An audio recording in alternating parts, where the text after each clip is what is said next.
이번엔 입에다 해주세요. 나는 그 짧은 문장이 가진 파동을 잊을 수 없다. 한낮의 거실. 창문으로 쏟아지던 햇살의 눈부심과 그녀의 나직한 속삭임. 마치 고요한 연못의 돌멩이가 던져진 것처럼. 내 오랜 삶의 표면은 산산이 부서져 버렸다. 돌이킬 수 없는 균열의 시작. 나는 지금도 그때의 그녀의 눈빛을 기억한다. 형부를 똑바로 바라보며 뜨거운 것을 삼키던 그 순간. 그녀의 얼굴에는 죄책감 대신 어쩌면 나보다 더 깊은 갈망이 서려 있었다. 그것은 내 삶의 가장 충격적인 서막이었다. 나는 그날 이후 모든 것을 되감기 시작했다. 나는 김순자. 올해 7순이 되었다. 남편은 10년 전 갑작스러운 심근경색으로 세상을 떠났고 나는 아들 민준이와 며느리 서현 그리고 외동손녀 예은이와 함께 살고 있다. 3대가 한 집에 모여 사는 흔한 풍경. 밖에서 보면 참 평화롭고 부족할 것 없는 노년의 삶이었다. 어머니, 오늘은 병원 가시는 날이잖아요. 잊으시면 안 돼요. 며느리 서현의 목소리는 늘 친절했지만 그 안에는 묘한 거리가 있었다. 마치 약속 시간을 알려주는 비서처럼. 해야 할 일을 상기시켜주는 안내원처럼. 나는 고개를 끄덕였다. 알고 있다. 예은이 학교 가고 나면 준비할게. 우리 집 거실은 늘 깨끗했다. 먼지 한 톨 없이 윤이 나는 마룻바닥. 계절에 맞춰 바뀌는 화분. 그리고 일주일에 한 번씩 청소업체에서 와서 꼼꼼히 관리하는 창문들.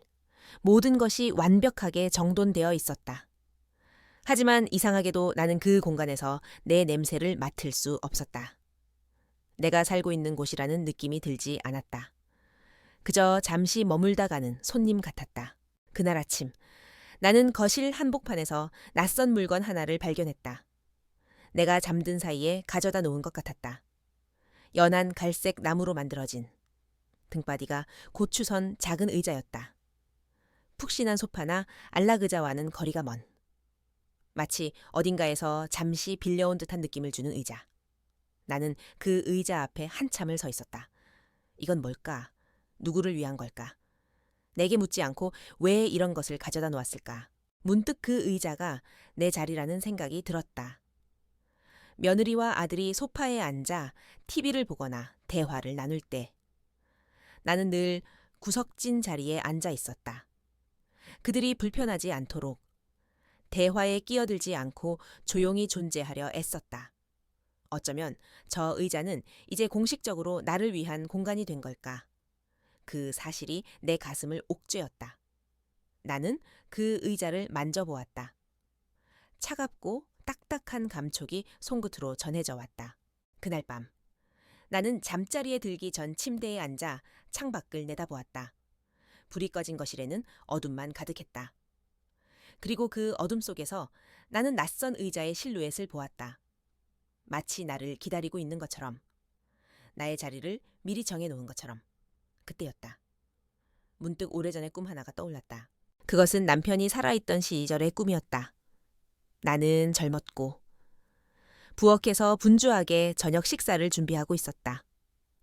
남편은 소파에 앉아 신문을 읽었고 어린 민준이는 마루에서 장난감 자동차를 가지고 놀았다.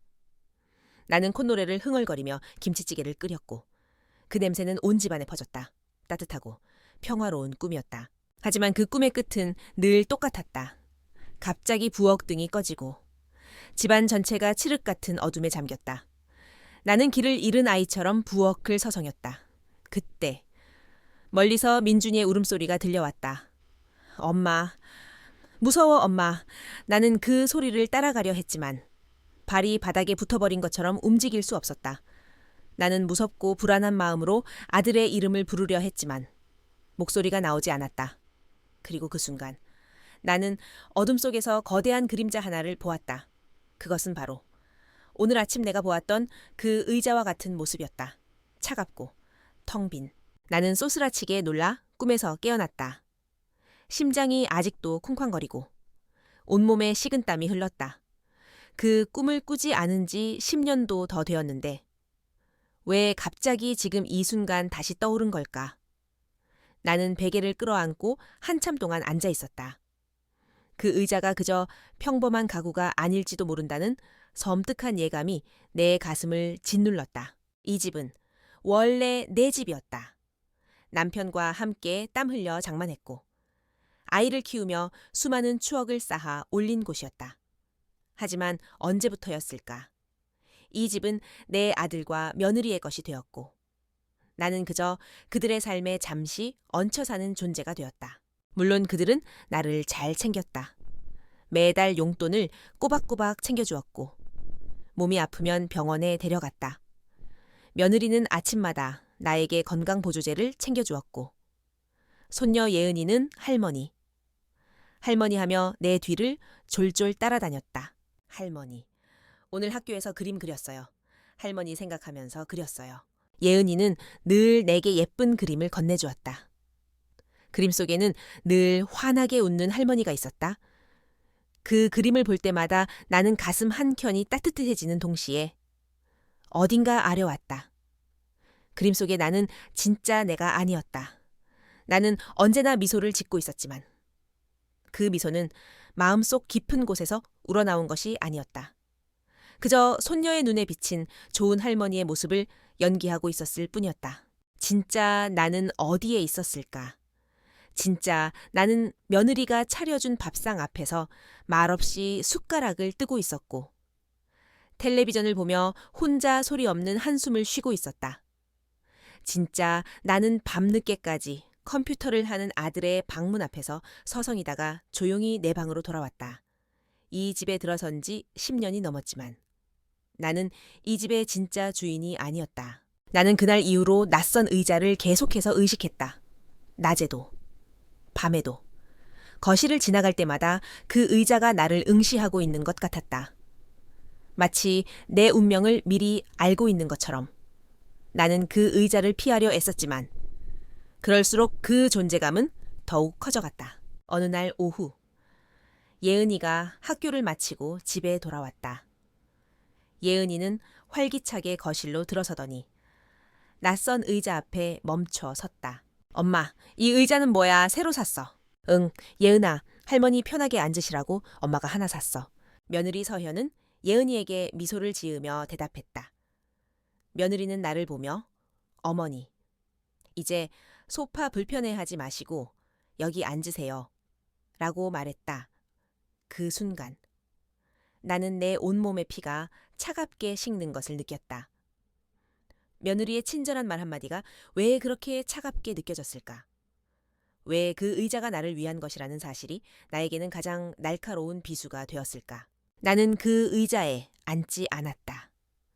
대신 나는 내 방으로 들어와 조용히 문을 닫았다. 문득 남편이 떠나던 날이 떠올랐다. 그날도 나는 혼자였다. 응급실에 실려가는 남편의 손을 잡고 나는 아무 말도 할 수 없었다. 그저 눈물만 흘릴 뿐이었다. 그리고 남편은 영영 깨어나지 않았다. 그 후의 삶은 오로지 아들 민준이와 손녀 예은이를 위한 것이었다. 나는 나의 슬픔을 숨기고 그들을 위해 헌신했다. 나는 그들의 삶에 내가 필요한 존재라고 믿었다. 하지만 지금 나는 그 믿음이 얼마나 허무한 것이었는지 깨닫기 시작했다. 나는 이 집에 필요한 존재가 아니었다. 나는 그저 자리를 차지하고 있는 하나의 짐일 뿐이었다. 그리고 그 낯선 의자는 그 짐을 위한 공간이었다. 할머니, 왜 방에 계세요? 그림책 읽어주세요. 방문 밖에서 예은이의 작은 목소리가 들려왔다. 나는 애써 미소를 지으며 문을 열었다.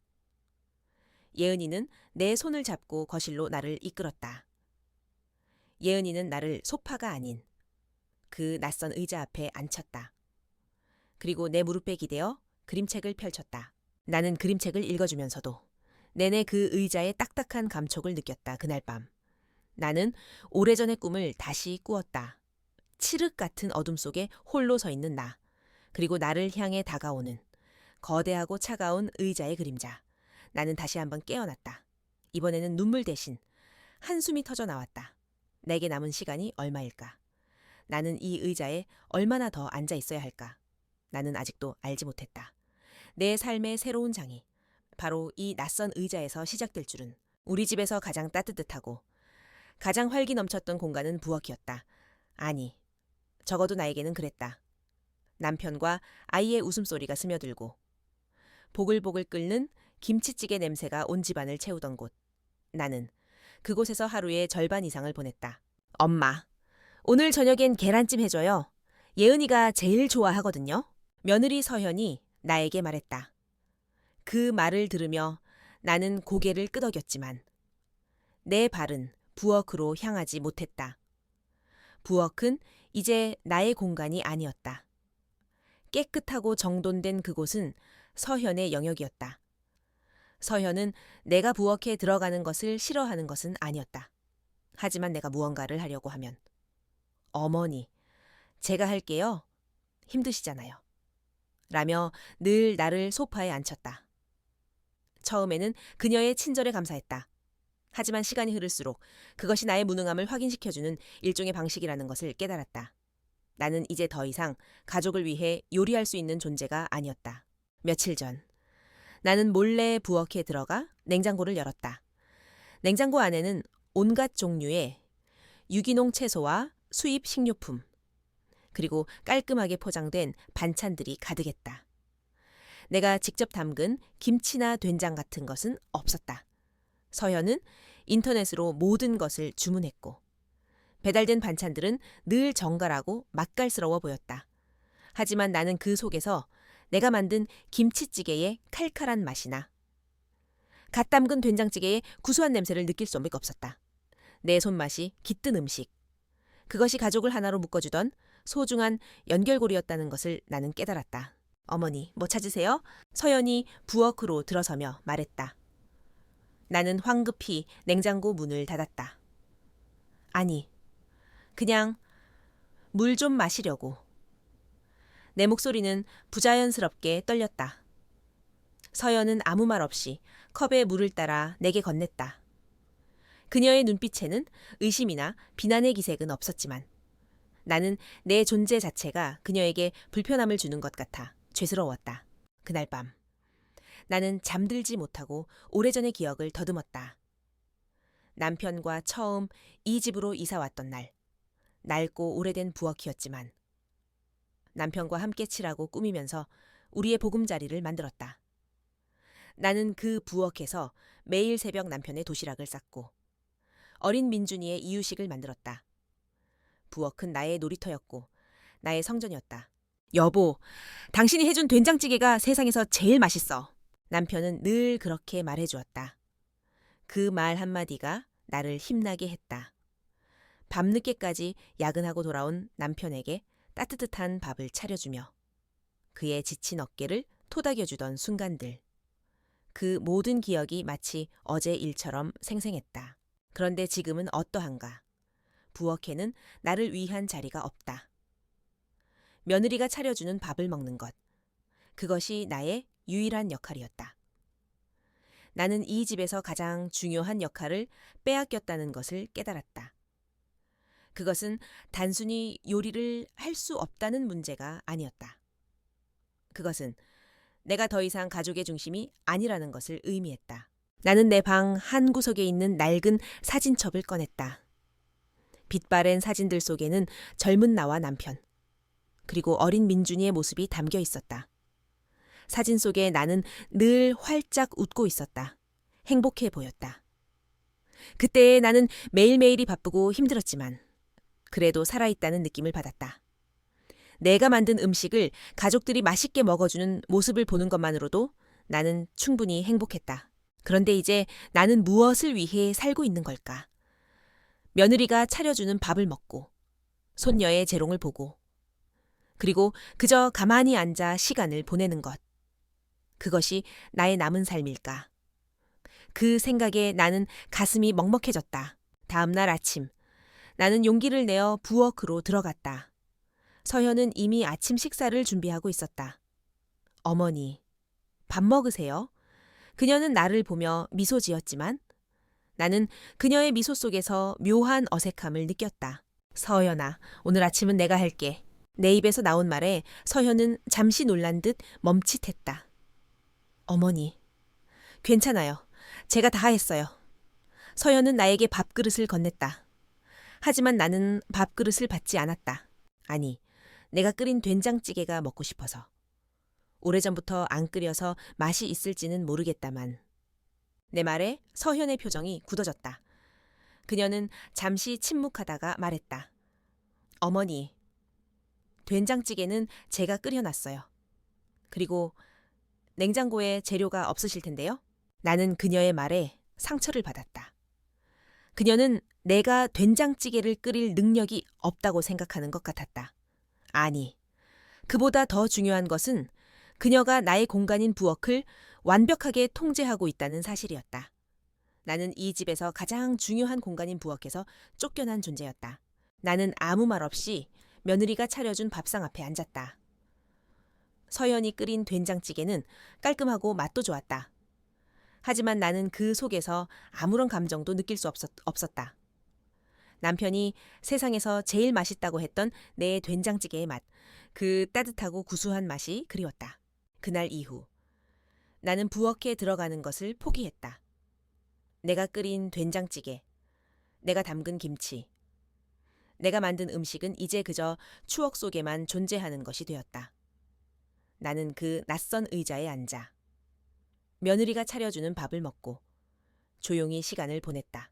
손녀 예은이가 내 무릎에 앉아 할머니, 옛날엔 뭐 하셨어요? 라고 물을 때마다 나는 그저 미소 지을 뿐이었다. 나는 더 이상 내가 무엇을 했는지 이야기할 수 없었다. 내가 했던 모든 것들은 이제 과거 속에 묻혀버린, 아무도 기억하지 않는 조각들이 되어버렸기 때문이었다. 나는 내 삶의 가장 중요한 한 부분을 잃어버렸다는 것을 깨달았다. 그것은 단순히 요리하는 즐거움이 아니었다. 그것은 가족을 위해 헌신하고 그들의 삶에 내가 필요한 존재라는 것을 느끼게 해주었던 나의 정체성이었다.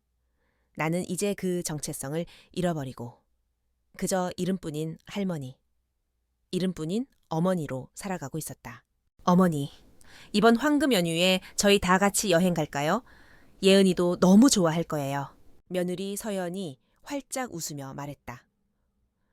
오랜만에 듣는 여행이라는 말에 나는 가슴이 설렜다. 가족 모두와 함께하는 여행이라니. 남편이 살아있을 적에도 제대로 가본 적 없는 꿈 같은 이야기였다.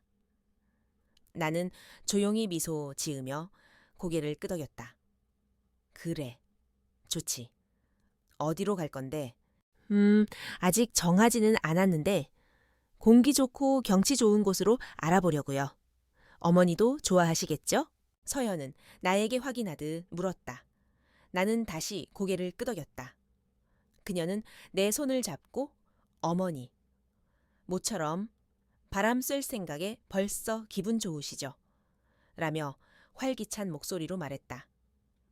며느리의 친절한 미소와 따뜻한 손길에 나는 오랫동안 잊고 살았던 가족의 온기를 느꼈다. 어쩌면 그동안의 내 외로움은 그저 착각이었을지도 모른다는 희망 섞인 생각이 들었다. 그날 이후 집안 분위기는 한층 밝아졌다. 민준이도 퇴근하고 돌아오면 여행 이야기에 들떠 있었고 예은이는 할머니랑 바다 갈 거야, 조개 잡을 거야 라며 내 주위를 맴돌았다. 나는 서둘러 짐을 싸기 시작했다.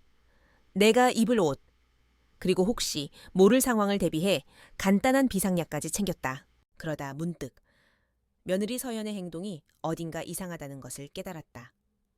서연은 내 짐을 꾸리는 것을 보더니 어머니, 그냥 몸만 가세요. 가서 다 사드릴게요. 라고 말했다.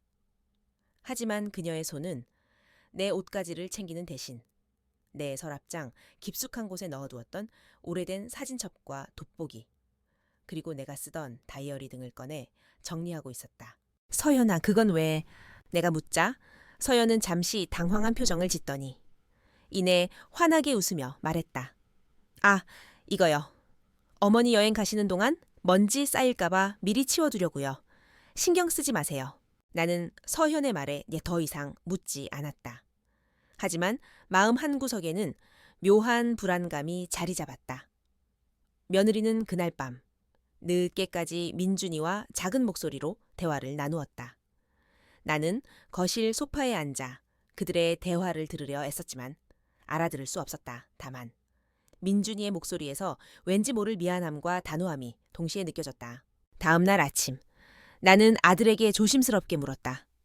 민준아, 우리 정말 여행 가는 거가 맞지? 엄마 짐은 그냥 그대로 두면 안 되겠니? 민준이는 내 손을 잡고 말했다. 어머니, 당연하죠? 걱정하지 마세요. 다녀오셔서 예은이랑 같이 그림 그릴 그림 도구도 새로 사놨어요. 다 잘 될 거예요? 아들의 말에 나는 안심했다. 그래, 내가 너무 예민하게 생각했나 보다. 며느리도 착한 아이고 아들도 좋은 아들이다. 나는 그저 너무 외로워서 모든 것을 부정적으로 보았던 것이라고 스스로를 타이르며 여행을 떠날 날만을 손꼽아 기다렸다. 여행 당일 아침, 민준이의 차에 올라탔다.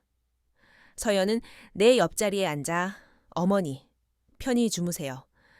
도착하면 깨워드릴게요. 라며 내 어깨를 감싸주었다.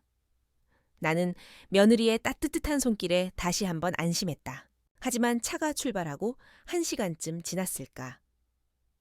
나는 창밖으로 보이는 풍경이 낯설다는 것을 깨달았다. 우리가 가는 길은 예전에 가족들과 나들이 갈 때 자주 지나던 길이 아니었다. 민준이에게 물어보려고 했지만 민준이와 서현은 앞자리에서 조용히 대화를 나누고 있었다. 나는 그들의 대화에 방해가 될까봐 입을 다물고 창밖만 바라보았다. 2시간쯤 더 달렸을까. 차는 도시의 번잡함에서 벗어나 한적한 시골길로 접어들었다. 곧이어 눈앞에 낯선 건물이 나타났다. 깨끗하고 정돈된, 마치 호텔 같은 느낌을 주는 건물이었다.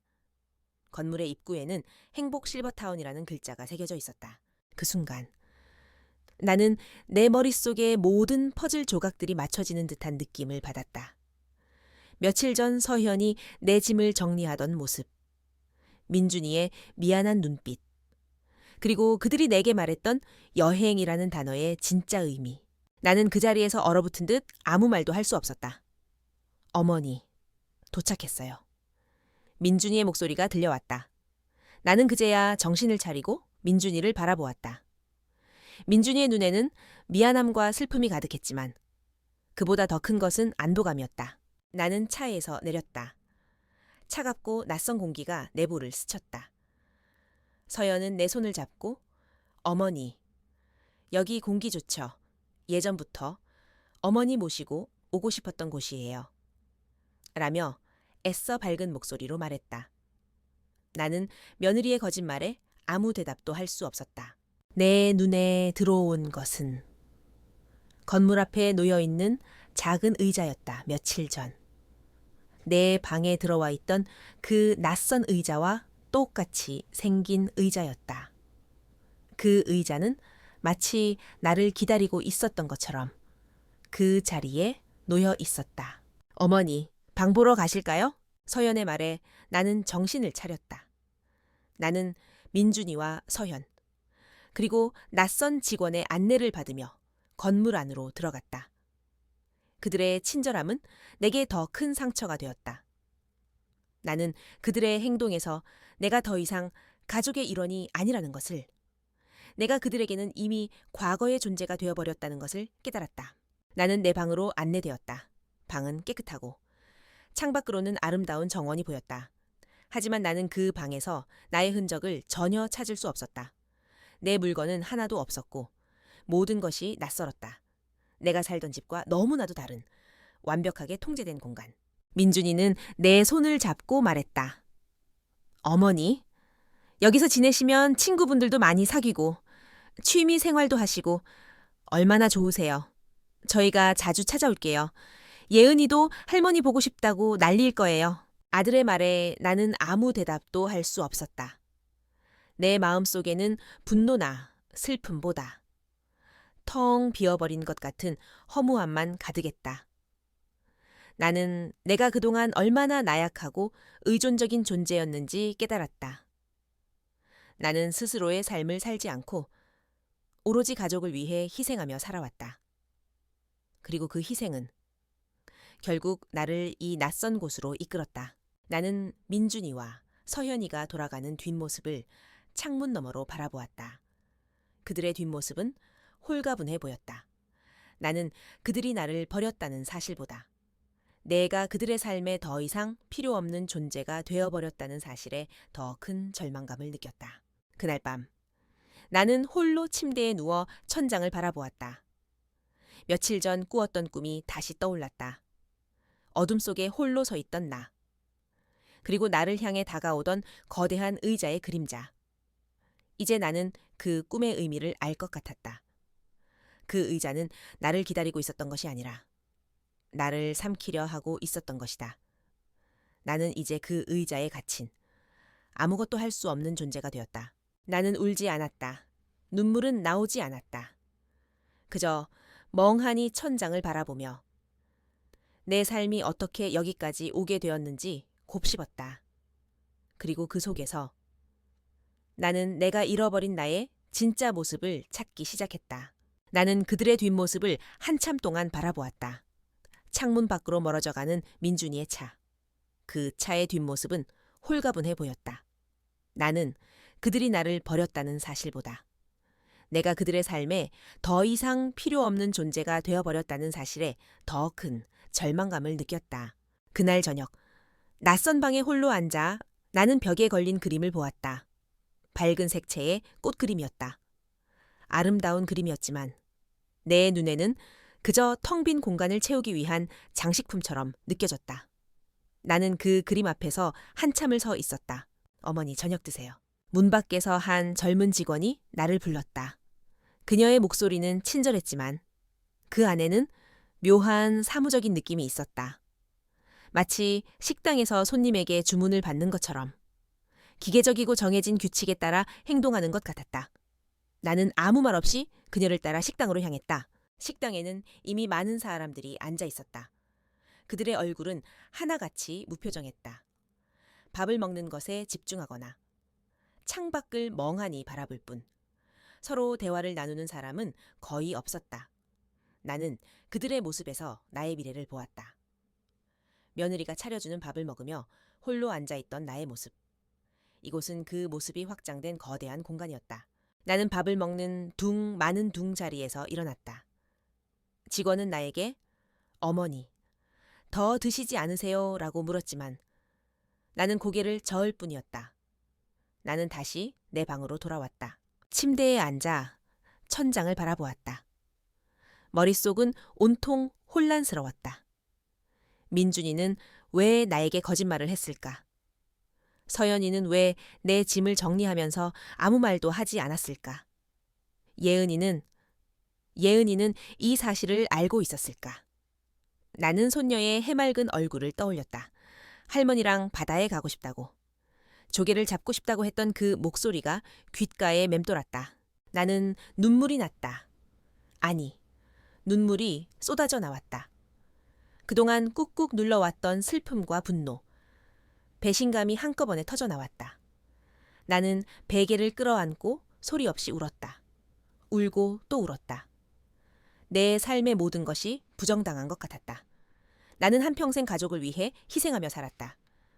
남편이 떠난 후에도 나는 오로지 아들과 손녀를 위해 존재했다.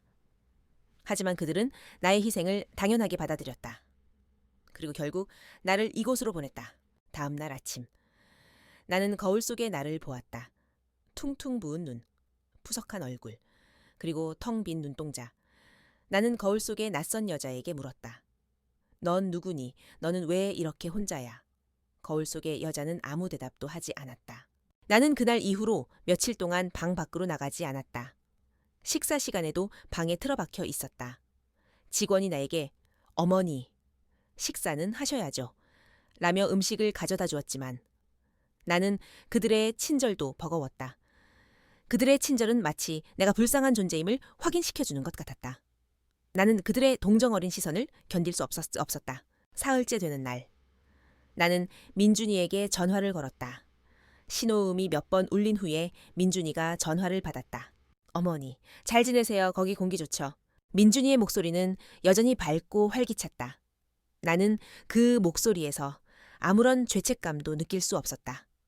나는 내 감정을 숨기려 애쓰며 말했다. 민준아, 나 여기 오래 있지 않을 거야. 내 말에 민준이의 목소리가 잠시 굳어졌다.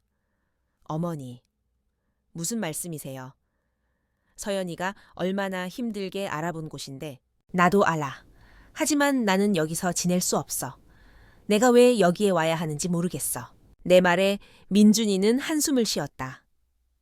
어머니, 저희도 어머니 생각해서 그런 거예요. 어머니 혼자 계시면 얼마나 외로우세요. 친구분들도 만나고 취미 생활도 하시고 건강관리도 받으시고 얼마나 좋아요. 나는 아들의 말에 가슴이 찢어지는 것 같았다. 그들은 나를 혼자 두는 것이 아니라 나를 혼자 살게 하는 것이었다. 그리고 그들은 그 사실을 좋은 일로 포장하고 있었다. 나는 더 이상 민준이와 대화할 수 없었다. 나는 전화를 끊어버렸다. 전화를 끊고 나서 나는 다시 한번 눈물을 흘렸다. 나는 아들에게 버림받았다는 사실보다 내가 아들에게 아무런 감정을 불러일으키지 못한다는 사실에 더 큰 절망감을 느꼈다. 나는 그들에게 그저 어머니라는 이름의 짐이었다.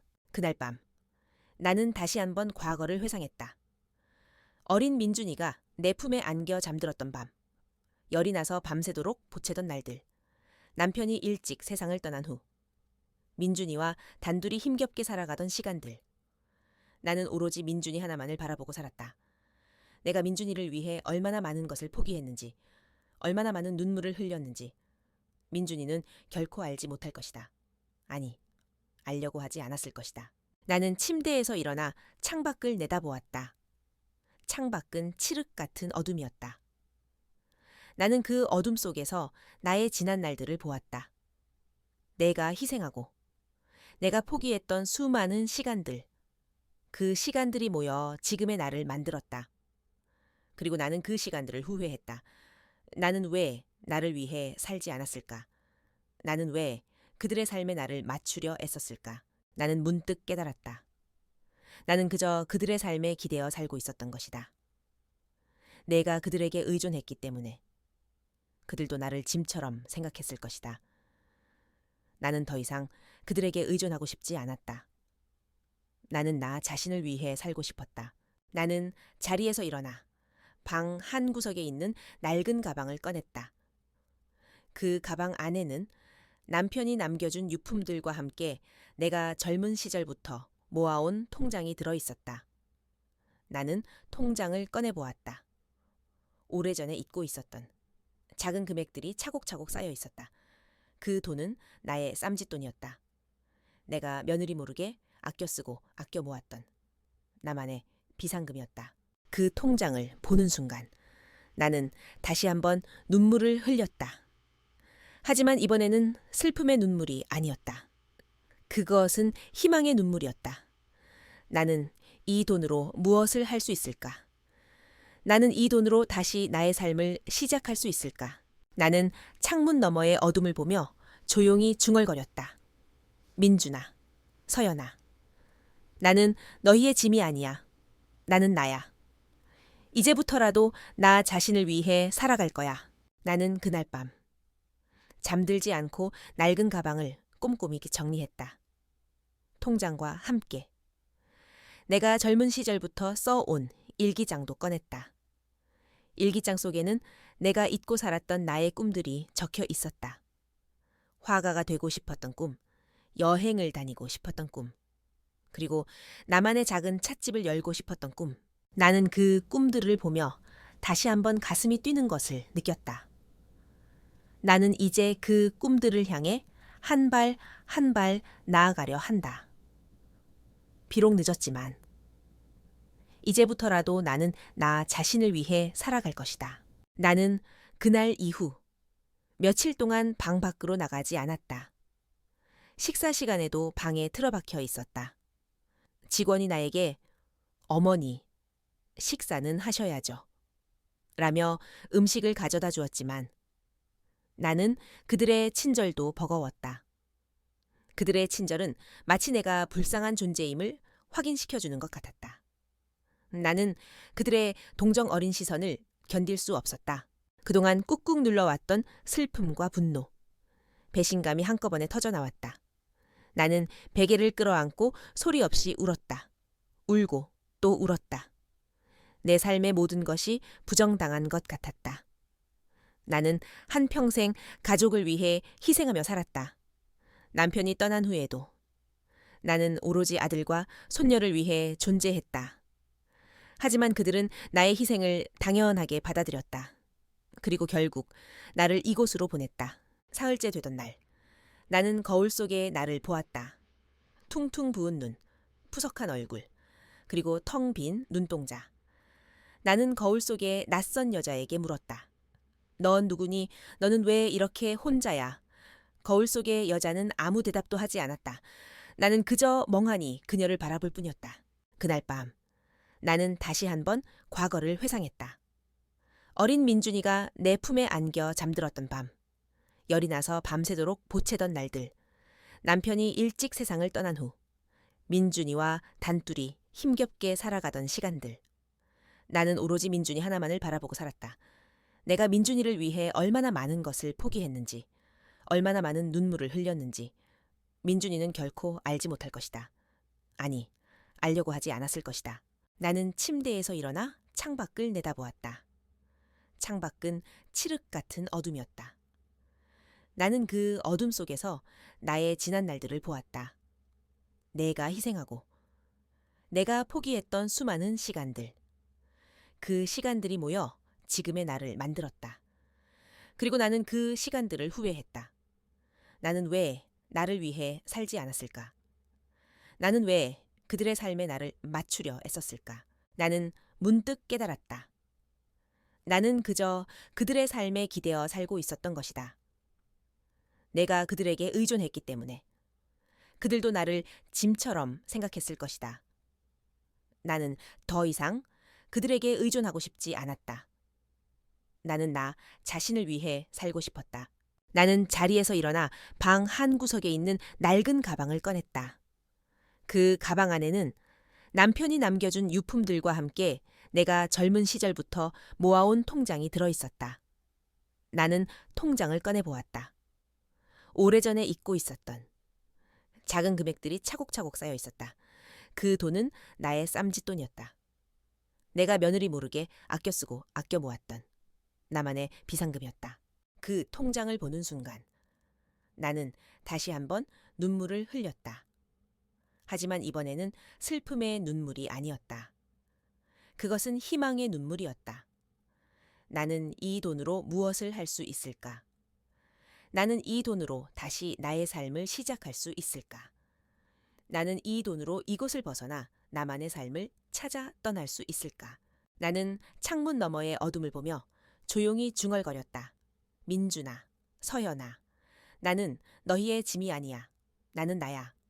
이제부터라도 나 자신을 위해 살아갈 거야. 나는 그날 밤 잠들지 않고 낡은 가방을 꼼꼼히 정리했다. 통장과 함께 내가 젊은 시절부터 써온 일기장도 꺼냈다. 일기장 속에는 내가 잊고 살았던 나의 꿈들이 적혀 있었다. 화가가 되고 싶었던 꿈, 여행을 다니고 싶었던 꿈, 그리고 나만의 작은 찻집을 열고 싶었던 꿈.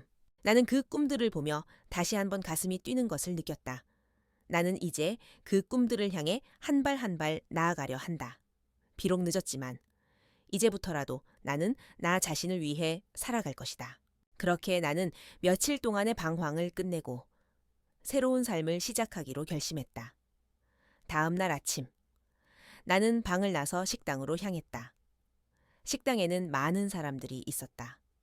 나는 그들과 눈을 마주치고 가벼운 미소를 지으며 인사를 건넸다. 안녕하세요. 좋은 아침입니다. 나의 작은 인사에 몇몇 사람들은 놀란 듯 나를 바라보았다. 나는 그들의 시선을 피하지 않고 당당하게 나아갔다.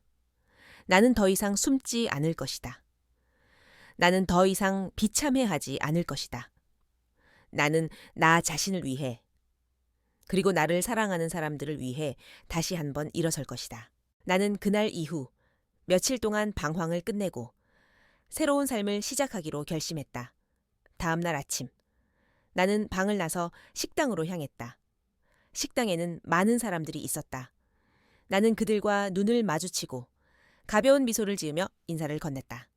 안녕하세요. 좋은 아침입니다. 나의 작은 인사에 몇몇 사람들은 놀란 듯 나를 바라보았다. 나는 그들의 시선을 피하지 않고 당당하게 나아갔다. 나는 더 이상 숨지 않을 것이다. 나는 더 이상 비참해하지 않을 것이다. 나는 나 자신을 위해, 그리고 나를 사랑하는 사람들을 위해 다시 한번 일어설 것이다. 그렇게 나는 며칠간의 은둔 생활을 끝내고 다른 사람들과 어울리기 시작했다. 처음에는 어색하고 힘들었다. 나는 혼자 밥을 먹고 혼자 산책을 했다. 하지만 나는 포기하지 않았다. 나는 매일 아침 식당에서 만나는 사람들에게 먼저 인사를 건넸고 그들의 작은 이야기에 귀를 기울였다. 그러다 나는 한 여인을 만났다. 이름은 이정희. 나보다 서너 살 많아 보이는 그녀는 늘 창가에 앉아 조용히 그림을 그리고 있었다. 나는 그녀의 그림에 매료되었다. 그녀가 그린 그림들은 모두 밝고 화사했다.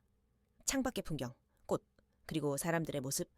그녀의 그림은 보는 이의 마음을 따뜻하게 만들었다. 안녕하세요, 어르신. 그림이 참 아름답네요. 나는 용기를 내어 그녀에게 말을 걸었다. 이정희 어르신은 미소를 지으며 말했다. 고마워요. 별것 아닌데? 그녀는 수줍게 웃었지만 그녀의 눈빛은 그림만큼이나 반짝거렸다. 나는 그날 이후 이정희 어르신의 옆자리에 앉아 함께 밥을 먹고 함께 그림을 그리기 시작했다. 저는 젊은 시절의 화가가 되고 싶었어요. 하지만 가난 때문에 꿈을 포기해야 했죠.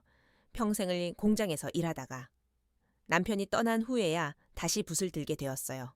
이정희 어르신의 이야기는 나의 이야기와 닮아 있었다. 그녀는 남편과 자식을 위해 자신의 꿈을 포기했고 이제서야 자신의 삶을 살기 시작했다. 그녀의 이야기는 내게 큰 위로가 되었다. 나는 그녀에게 나의 이야기를 털어놓았다. 아들에게 버림받고 이곳에 오게 된 이야기. 이정희 어르신은 내 손을 잡고 말했다. 순자 씨, 버림받은 게 아니에요. 이제 순자 씨의 삶을 시작할 수 있는 기회를 얻은 거예요. 그녀의 말에 나는 눈물을 흘렸다. 그녀의 따뜻한 위로는 내 마음속 깊은 상처를 어루만져 주었다. 나는 그녀와 함께 그림을 그리기 시작했다. 붓을 잡은 지 수십 년 만이었다.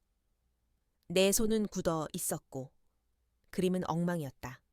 하지만 나는 행복했다. 나는 내가 잊고 살았던 나의 꿈을 다시 찾은 것 같았다. 나는 매일 아침 일찍 일어나 이정희 어르신과 함께 산책을 하고 함께 그림을 그렸다. 우리는 함께 밥을 먹고 함께 이야기를 나누었다. 나는 그녀와 함께 있는 시간이 가장 행복했다. 어느 날 이정희 어르신은 나에게 낡은 그림책 한 권을 건넸다. 순자 씨, 이 책은 제가 젊은 시절에 모아둔 그림책이에요. 순자 씨가 이 그림들을 보고 영감을 얻었으면 좋겠네요. 나는 그림책을 받아들고 감사한 마음으로 그녀를 바라보았다. 그림책 속에는 아름다운 풍경화들과 함께 어린 시절에 내가 좋아했던 수채화들이 담겨 있었다.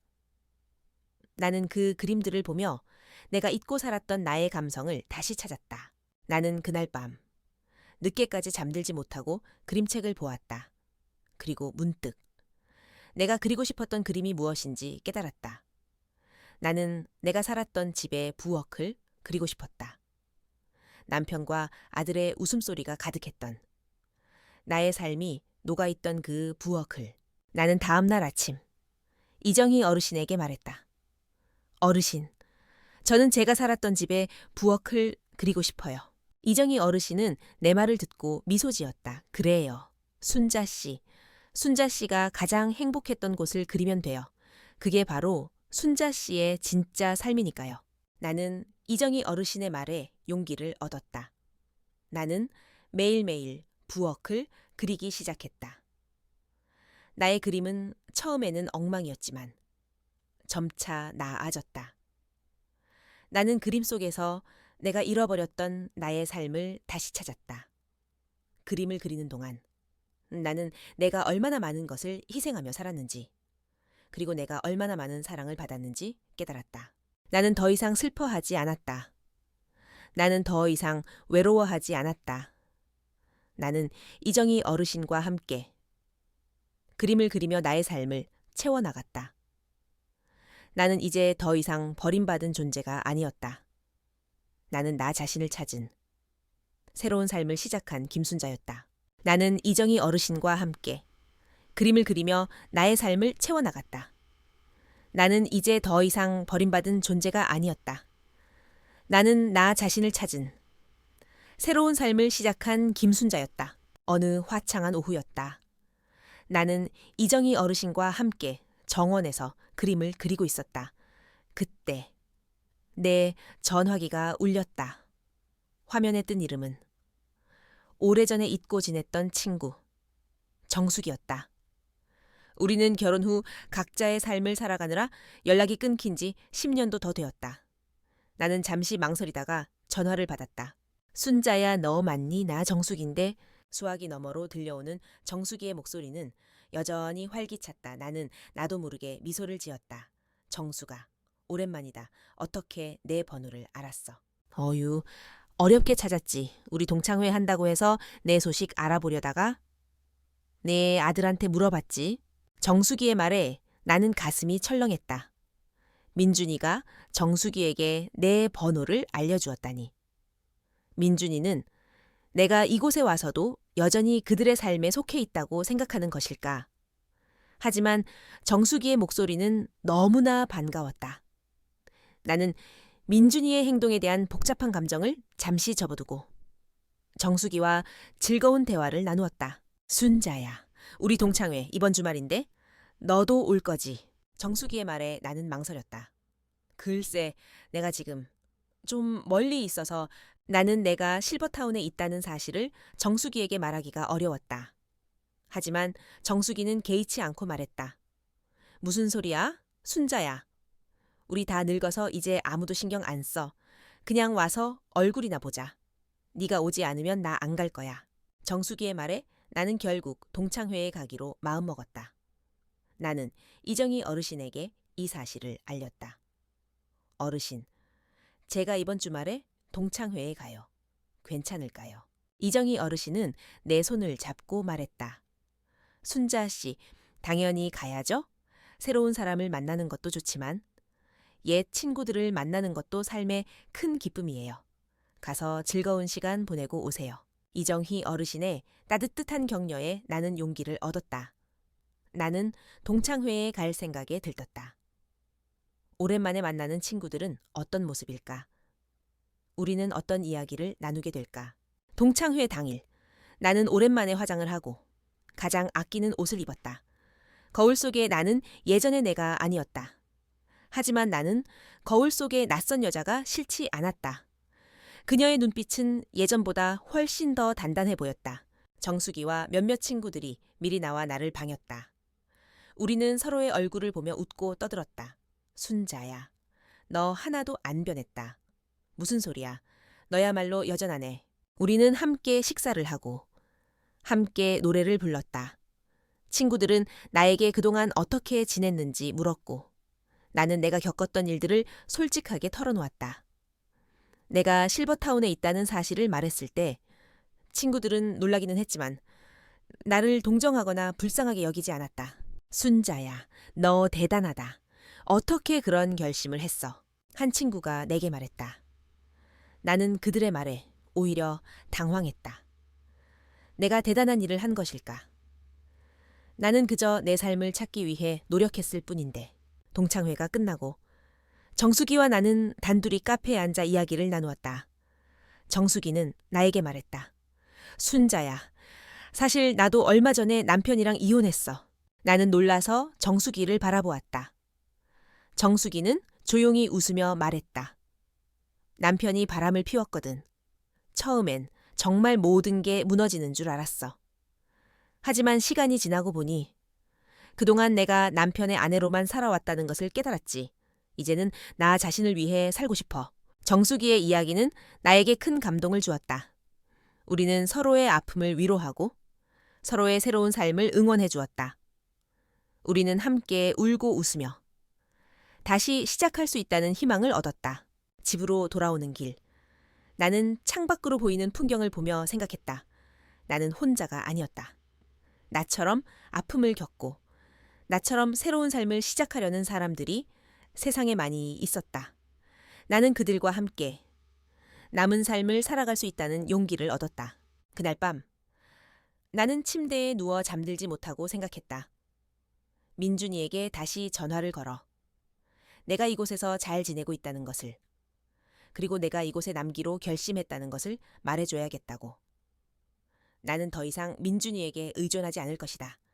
나는 나 스스로의 삶을 책임질 것이다. 나는 동창회가 끝나고 집으로 돌아오는 길에 생각했다. 나는 혼자가 아니었다. 나처럼 아픔을 겪고 나처럼 새로운 삶을 시작하려는 사람들이 세상에 많이 있었다. 나는 그들과 함께 남은 삶을 살아갈 수 있다는 용기를 얻었다. 그날 밤 나는 침대에 누워 잠들지 못하고 생각했다. 민준이에게 다시 전화를 걸어 내가 이곳에서 잘 지내고 있다는 것을, 그리고 내가 이곳에 남기로 결심했다는 것을 말해줘야겠다고. 나는 더 이상 민준이에게 의존하지 않을 것이다. 나는 나 스스로의 삶을 책임질 것이다. 다음 날 아침 나는 이정희 어르신에게 말했다. 어르신, 저 민준이에게 전화하려고요. 제가 이곳에 남기로 했다고 말하려고요. 이정희 어르신은 내 손을 잡고 말했다. 순자 씨, 잘 생각했어요. 순자 씨의 결정을 존중할 거예요. 민준이도 분명 순자 씨의 마음을 이해해 줄 거예요. 나는 이정희 어르신의 따뜻한 말에 용기를 얻었다. 나는 한참을 망설이다가 민준이에게 전화를 걸었다. 전화는 금방 연결되었다. 어머니, 무슨 일이세요? 불편한 데라도 있으세요? 민준이의 목소리에는 여전히 걱정이 묻어 있었다. 나는 민준이의 걱정 어린 목소리에 가슴이 아팠지만 단호하게 말했다. 민준아, 나 잘 지내. 여기 공기도 좋고 친구들도 사귀었어. 내 말에 민준이는 잠시 침묵했다. 다행이네요. 어머니. 그리고 나 여기 계속 있을 거야. 너희 집으로 돌아가지 않을 거야. 내 말에 민준이는 충격에 빠진 듯 아무 말도 하지 못했다. 나는 민준이의 침묵 속에서 그의 복잡한 감정을 느낄 수 있었다. 슬픔, 당황스러움, 그리고 죄책감. 어머니, 무슨 말씀이세요? 저희가 어머니를 버린 게 아니잖아요? 어머니를 위한... 알아. 하지만 나는 이제 나 자신을 위해 살고 싶어. 너희에게 짐이 되고 싶지 않아. 어머니, 짐이라니요? 그런 생각하지 마세요. 저희가 곧 찾아뵐게요. 어머니 마음이 편해지실 때까지. 나는 민준이의 말을 끊었다. 민준아, 나 이제 너희에게 의존하지 않아. 내가 내 삶을 책임질 거야. 너희도 너희의 삶을 살아가렴. 내 말에 민준이는 더 이상 아무 말도 하지 못했다. 나는 민준이에게 민준아, 미안하다. 그리고 고맙다. 라고 말하며 전화를 끊었다. 전화를 끊고 나서 나는 한참 동안 눈물을 흘렸다. 하지만 그 눈물은 슬픔의 눈물이 아니었다. 그것은 지난 날의 나를 보내는, 그리고 새로운 날을 맞이하는 눈물이었다. 나는 이제 더 이상 민준이의 어머니로만 살지 않을 것이다. 나는 이제 나 자신, 김순자로 살아갈 것이다. 그날 이후 나는 민준이와 연락하지 않았다. 민준이에게서 전화가 오기도 했지만 나는 받지 않았다. 나는 민준이에게 내가 얼마나 단호한 결정을 내렸는지 보여주고 싶었다. 나는 민준이가 나를 걱정하는 마음을 이해하지만 이제는 나 스스로의 삶을 살아가야 한다고 생각했다. 나는 매일 아침 일찍 일어나 이정희 어르신과 함께 산책을 하고 함께 그림을 그렸다. 나는 그림을 그리면서 내가 잃어버렸던 나의 꿈을 다시 찾았고 내 마음속 깊은 상처를 치유했다. 나는 더 이상 슬퍼하지 않았다. 나는 더 이상 외로워하지 않았다. 어느 날 나는 내가 쓴 그림을 들고 이정희 어르신에게 보여주었다. 그림 속에는 내가 살았던 집의 부엌이 그려져 있었다. 남편과 아들의 웃음소리가 가득했던, 나의 삶이 녹아있던 그 부엌이. 순자 씨? 그림이 참 따뜻하네요. 순자 씨의 마음이 그림에 그대로 담겨 있어요. 이정희 어르신은 내 그림을 보며 미소 지었다. 나는 그녀의 말에 감동했다. 나는 내가 그린 그림을 통해 내가 잃어버렸던 나의 삶을 다시 찾은 것 같았다. 나는 그날 이후 더 많은 그림을 그리기 시작했다. 나는 내가 살았던 집, 내가 사랑했던 사람들, 그리고 내가 잊고 살았던 나의 꿈들을 그림에 담았다. 그림을 그리는 동안 나는 내가 얼마나 많은 것을 희생하며 살았는지, 그리고 내가 얼마나 많은 사랑을 받았는지 깨달았다. 나는 더 이상 과거에 얽매이지 않았다. 나는 이제 현재의 나를 사랑하고 미래의 나를 기대했다. 나는 새로운 삶을 시작한 용감한 김순자였다. 나는 더 이상 과거에 얽매이지 않았다. 나는 이제 현재의 나를 사랑하고 미래의 나를 기대했다. 나는 새로운 삶을 시작한 용감한 김순자였다. 나는 이정희 어르신과 함께 그림을 그리며 새로운 삶의 활기를 찾아가고 있었다. 그러던 어느 날, 나는 이정희 어르신에게 내 마음속에 간직했던 또 다른 꿈을 털어놓았다. 어르신, 저는 이곳을 떠나서 저만의 작은 집을 구하고 싶어요. 내 말에 이정희 어르신은 놀란 표정으로 나를 바라보았다. 순자 씨, 정말이요, 혼자서 괜찮겠어요? 네, 이제는 혼자가 아니라는 걸 알아요. 제가 사랑했던 사람들, 제가 잊고 살았던 저 자신, 모두 제 안에 있어요. 그리고 어르신도 제게 큰 힘이 되어주셨어요. 이정희 어르신은 내 손을 잡고 따뜻하게 미소 지었다. 그래요, 순자 씨. 순자 씨가 하고 싶은 대로 해요. 순자 씨의 인생이잖아요. 나는 이정희 어르신의 격려에 힘입어 새로운 집을 찾기 시작했다. 나는 민준이에게 기대지 않고 내가 젊은 시절부터 모아온 쌈짓돈으로 집을 구하기로 했다. 작은 집이라도 좋았다. 그 집이 나의 것이라는 사실. 내가 그 집의 진짜 주인이라는 사실이 중요했다. 나는 이곳 실버타운 근처에 있는 작은 아파트를 하나 구했다. 아파트는 깨끗하고 조용했다. 베란다 창문을 열면 작은 정원이 보였다. 나는 그 정원에 꽃을 심고 채소를 가꾸며 나만의 공간을 만들어 가기로 했다. 이사하는 날, 이정희 어르신이 나에게 작은 화분 하나를 선물해 주셨다. 순자 씨, 이 꽃은 제가 직접 키운 꽃이에요. 이 꽃처럼 순자 씨의 새로운 삶도 활짝 피어나길 바랄게요. 나는 이정희 어르신의 따뜻한 마음에 눈물을 흘렸다. 나는 그녀를 꼭 끌어안고 감사하다고 말했다. 이정희 어르신은 나의 삶에 다시 들어와 나를 다시 살게 해준 은인이었다. 새로운 집으로 이사하고 나는 하루하루가 즐거웠다. 나는 아침 일찍 일어나 베란다에 작은 정원을 가꾸고 오후에는 그림을 그리고 저녁에는 책을 읽으며 시간을 보냈다. 나는 내가 만든 음식들을 혼자서도 맛있게 먹었다. 내 손맛이 담긴 음식은 더 이상 추억 속에만 존재하는 것이 아니었다. 나는 내 방의 벽에 내가 그린 그림들을 걸었다. 그림 속에는 내가 살았던 집의 부엌, 내가 사랑했던 사람들, 그리고 내가 잊고 살았던 나의 꿈들이 담겨 있었다. 나는 그림들을 볼 때마다 내가 얼마나 많은 것을 겪고 여기까지 왔는지 깨달았다. 어느 날 오후, 초인종 소리가 울렸다. 나는 문을 열었다. 문 앞에는 민준이와 서현, 그리고 예은이가 서 있었다.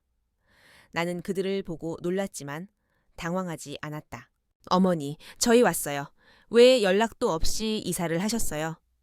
민준이의 목소리는 불안정했다. 나는 민준이의 눈빛에서 미안함과 걱정을 읽을 수 있었다. 민준아, 나 잘 지내. 이곳에서 너희에게 짐이 되지 않고 나 스스로의 삶을 살아가고 싶었어. 내 말에 민준이는 눈물을 흘렸다. 어머니, 저희가 잘못했어요. 용서해 주세요. 저희 집으로 다시 돌아가시면 안 될까요? 민준이의 말에 나는 고개를 저었다. 민준아, 나는 이제 너희에게 짐이 아니야. 그리고 너희에게도 자유를 주고 싶어. 너희도 너희의 삶을 살아가렴. 나는 민준이의 손을 잡고 말했다. 대신 자주 찾아오렴. 나는 너희의 엄마니까. 내 말에 민준이는 나를 꼭 끌어안고 한참을 울었다. 나는 민준이의 등을 토닥여주며 조용히 말했다. 괜찮아. 이제 다 괜찮아. 그날 이후 민준이와 서현 그리고 예은이는 자주 나를 찾아왔다. 우리는 함께 밥을 먹고 함께 이야기를 나누었다. 나는 더 이상 그들의 삶에 기대지 않았다. 나는 나 스스로의 삶을 살았고 그들은 나를 존중해 주었다. 나는 내 삶의 마지막 장을 쓰고 있었다. 하지만 그것은 끝이 아니었다. 그것은 새로운 시작이었다. 나는 나를 사랑하고 나를 존중하며 살아가는 진정한 나 자신을 찾았다. 나는 내 삶의 마지막 장을 쓰고 있었다. 하지만 그것은 끝이 아니었다. 그것은 새로운 시작이었다. 나는 나를 사랑하고 나를 존중하며 살아가는 진정한 나 자신을 찾았다.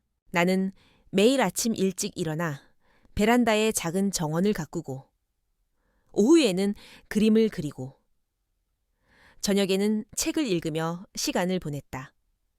나의 삶은 고요했지만 그 안에는 잃어버렸던 행복과 자유가 가득했다. 어느 날 아침 나는 베란다에서 내가 심은 장미꽃을 보았다. 빨간 장미꽃은 아름답게 피어 있었다. 나는 장미꽃을 보며 미소 지었다. 그때 초인종 소리가 울렸다. 나는 문을 열었다.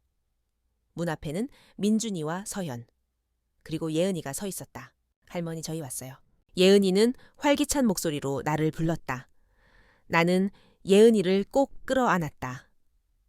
예은이는 나에게 손에 든 작은 상자를 건넸다. 할머니, 이거 제가 할머니 생각하면서 만든 거예요. 상자 안에는 예은이가 직접 만든 팔찌가 들어있었다. 나는 예은이의 정성이 담긴 팔찌를 보며 눈물을 흘렸다. 나는 예은이에게 감사하다고 말했다. 민준이는 내 손을 잡고 말했다. 어머니, 저희가 잘못했어요. 어머니를 혼자 보내드린 거 정말 후회하고 있어요. 다시 저희 집으로 돌아오시면 안 될까요? 나는 민준이의 말에 고개를 저었다. 민준아, 괜찮아. 나는 여기서 잘 지내고 있어. 그리고 너희도 나 때문에 힘들어하지 않았으면 좋겠어. 서연은 내 손을 잡고 말했다. 어머니, 저희가 어머니를 위해 준비한 선물이 있어요. 한번 보시겠어요? 서연은 나에게 태블릿 PC를 건넸다. 나는 태블릿 PC를 켜보았다. 태블릿 PC의 화면에는 내가 젊은 시절부터 써온 일기장이 파일로 정리되어 있었다. 그리고 일기장 옆에는 내가 그린 그림들이 앨범으로 정리되어 있었다. 나는 그것을 보고 놀랐다. 저희가 어머니 방을 정리하다가 일기장과 그림들을 발견했어요. 어머니의 젊은 시절 꿈을 알게 되었어요. 어머니, 저희가 정말 몰랐어요. 어머니께 이렇게 많은 꿈이 있으셨는지 서연은 눈물을 흘리며 말했다. 나는 서연이의 진심, 어린 말에 가슴이 뭉클했다. 나는 서연이의 손을 잡고 말했다. 서연아, 고맙다. 이제 알았으면 됐어. 이제부터라도 너희도 너희의 꿈을 찾아가렴. 나는 민준이와 서현, 그리고 예은이와 함께 즐거운 시간을 보냈다. 우리는 함께 밥을 먹고 함께 이야기를 나누고 함께 웃었다. 나는 더 이상 그들의 삶에 기대지 않았다. 나는 나 스스로의 삶을 살았고 그들은 나를 존중해 주었다. 그날 저녁 민준이 가족이 돌아가고 나서 나는 거실에 홀로 앉아 있었다. 나는 내가 젊은 시절부터 써온 일기장을 다시 보았다. 일기장 속에는 내가 잊고 살았던 나의 꿈들이 적혀 있었다. 화가가 되고 싶었던 꿈, 여행을 다니고 싶었던 꿈, 그리고 나만의 작은 찻집을 열고 싶었던 꿈. 나는 이제 그 꿈들을 하나씩 이루어가고 있었다. 나는 매일 그림을 그리고 가끔은 혼자서 여행을 떠나기도 했다. 그리고 나는 조만간 작은 찻집을 열 계획이었다. 나는 창밖으로 보이는 밤하늘을 바라보며 생각했다. 나의 삶은 이제 더 이상 누군가를 위한 것이 아니었다. 나의 삶은 오로지 나 자신을 위한 것이었다. 나는 더 이상 슬퍼하지 않았다. 나는 더 이상 외로워하지 않았다. 나는 나를 사랑하고 나를 존중하며 살아가는 진정한 나 자신을 찾았다. 다음 날 아침. 나는 아침 일찍 일어나 베란다에 작은 정원을 가꾸고 따뜻한 차 한 잔을 마셨다. 차 한 모금에 나는 내 삶의 모든 순간들을 떠올렸다. 힘들었던 과거, 아팠던 시간들, 그리고 지금의 행복한 순간들, 모든 것이 소중했다. 나는 이제 모든 것을 놓아줄 수 있었다. 나는 더 이상 민준이의 어머니로만 살지 않을 것이다. 나는 이제 나 자신, 김순자로 살아갈 것이다. 그리고 나는 이 삶이 너무나도 소중하고 아름답다는 것을 깨달았다. 나는 이제 진정한 자유를 얻었다.